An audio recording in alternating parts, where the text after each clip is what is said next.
కాక మొన్న మొదలైన వీళ్ళ స్నేహం ఏళ్ళ నాటిదంటూ తోచదా. బాధలిన్ని ఉన్న హాయేదు పంచు స్నేహం చెంత ఉంటే చాలదా సదా.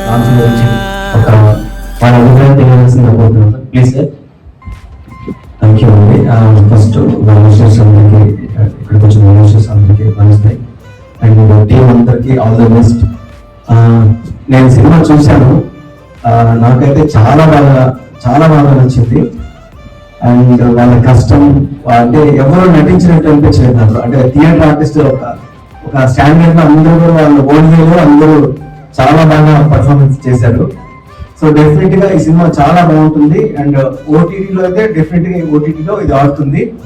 అండ్ దానికంటే ముందు నేను ఎక్స్పెక్ట్ చేస్తున్నాను ఈ సినిమాకి ఒక 50 అవార్డ్స్ అయినా వస్తాయి. ఈ cinema minimum 50 awards.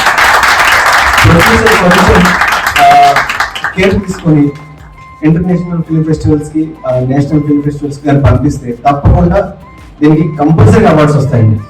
So first story చెప్పినప్పుడు డిఫరెంట్ కాన్సెప్ట్ లో ఉంది. అంటే నాకు ఇప్పటిదాకా ఇలాంటి చేయడానికి అవకాశం రాలేదు. అందరికి నమస్కారం. First of all Devaraj brother congrats. Teaser చాలా బాగుంది. అండ్ ఈ స్టోరీ వచ్చేసి ఒక న్యూ డ్రివెన్ స్టోరీ. నేను చాలా ఆడిషన్స్ దీనికన్నా ముందు, కానీ స్టేషన్కి వెళ్ళినంత వరకు నాకు నమ్మకం లేదు. వీళ్ళు కూడా ఫ్రెండ్స్ అయిపోయారు. నాకు సినిమాలో క్యారెక్టర్ పేర్లే గుర్తున్నాయి. పార్టీ గారు, లడ్డు గారు, ఈచ్ అండ్ ఎవ్రీథింగ్ దగ్గర నుండి చూసుకున్నారండి మాకు.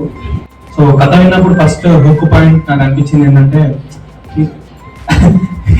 కథ చెప్తున్నా చాలా యూనిక్ స్టోరీ అండి. అంటే న్యూ ఏజ్ డ్రామా అంటారు ఇంగ్లీష్లో. అది విన్నప్పుడు చాలా కొత్తగా అనిపించింది నాకు. సో డైరెక్టర్ గారు నరేషన్ చేసినప్పుడు కూడా చాలా బాగా అనిపించింది. సో క్యారెక్టర్ కూడా బాగా నచ్చింది, చేశాను. చాలా కష్టపడ్డాను. సినిమా చాలా బాగా వచ్చింది.